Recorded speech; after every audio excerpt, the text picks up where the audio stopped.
Ba't gusto mo bumabaril?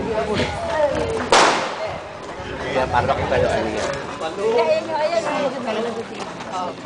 Gusto niyo pa ma-interview tatay? Nandito. Nandiyan yung tatay. Halika kayo, daddy. Yung tatay dating... Para mano kasi ng bata. Nandiyan na po. Yung tatay dating shooter yan. Lalo ng anak. Dating shooter. Sino nagturo sa'yo? Daddy, ayan pala may kasalanan yung Daddy pala may kasalanan. Sharpshooter ba daddy mo?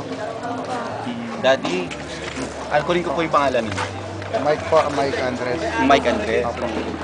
Sir Mike, bakit po ninyo napiling itong gawing sports para kay kay Miko? Bale, volunteer po siya eh. Dati po kasi ang shooter.